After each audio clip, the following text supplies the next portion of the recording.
Welcome back, troops. Let's Tab 59. Hope you're all well. Thank you for supporting the channel and subscribing, those that you have.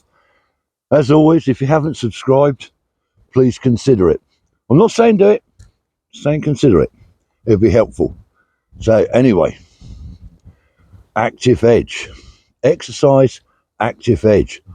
What a nightmare that was. Now, for those that you don't know, back in the Cold War days, out in Germany, British Army of the Rhine, we had two readiness exercises in case World War III kicked off, in case Ivan and his boys come rolling across the West German plain.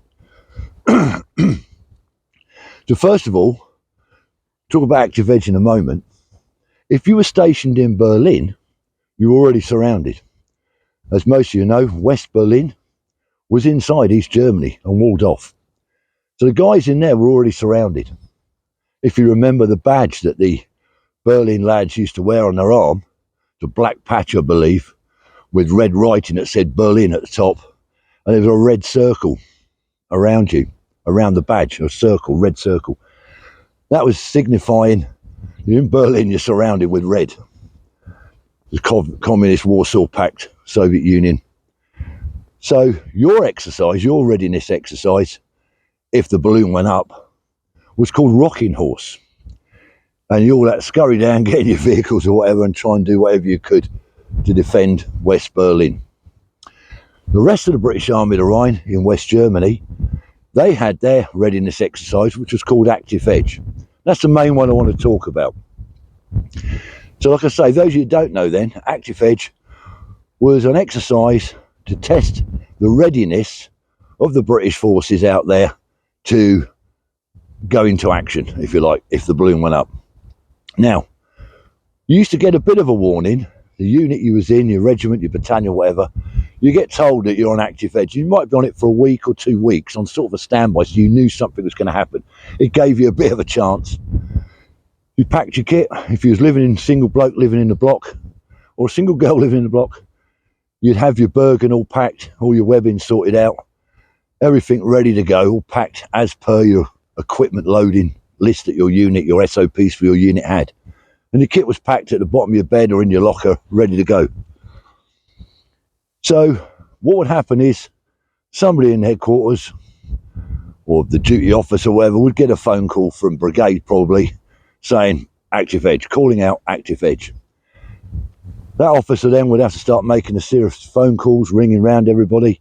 And then down in the single lines, the duty NCO would come round, throw the door open if it was stupid o'clock in the morning. It's always called out late at night, early hours of the morning.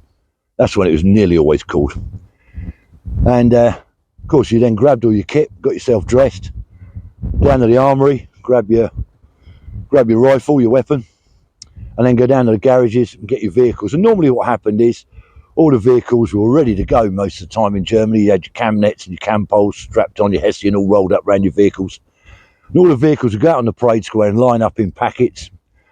And then what might happen was that was as far as the exercise went. Somebody would come round and would inspect the vehicles and the blokes, checking that they've got the right equipment packed. So the vehicle's all good to go, communications, all your radios are on board, your cam nets are on, vehicle's complete to CES. And that the lads have got all their kit packed in their Bergens, got their weapon systems, etc. All good to go. Sometimes that's as far as it went. And then once all those checks have been, you've been messed around on the parade square for a few hours, you put it all away back in the garages and carry on normal working or whatever.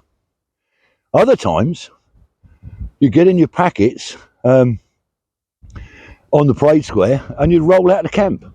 I remember starting an exercise with active edge. We got called out on active edge, got all our kit, got on the parade square, and actually rolled out the gates and deployed to our active edge area and was out for about a week or 2 weeks, something like that. So often you would deploy to your active edge area, which I don't believe was your proper area in event of war, because obviously we were being looked at by Socksmiths or whatever. So I think we had a designated area for wartime deployment only. But normally you just went to an exercise area, rocked up with your vehicles, harboured up, drop your Hessians on your vehicles, put your cam nets and cam poles up. That was a pain, obviously. Got your aerials up, get your communication systems going, and just wait for further orders, whether you had to move or stay there and carry out some sort of exercise, depending on your unit role. So with regards to married soldiers, they too would know that they was on standby for active edge. Now, no mobile phones. In fact, a lot of the guys didn't even have landlines in their married quarters. So how did that work? Well, I can remember that a vehicle would go round the married quarter patch, knocking the doors. I think there was even one that had a sort of loud hailer on it or something, went round. Maybe, I can't remember, because I wasn't living in married quarters when I was out in Germany, so I'm not too sure what happened. So if you was a pad out there, how did you get called out on active edge? How did they come round and notify you was on? Anyway, what happened then was they'd jump in their cars, come into camp and carry on with the exercise.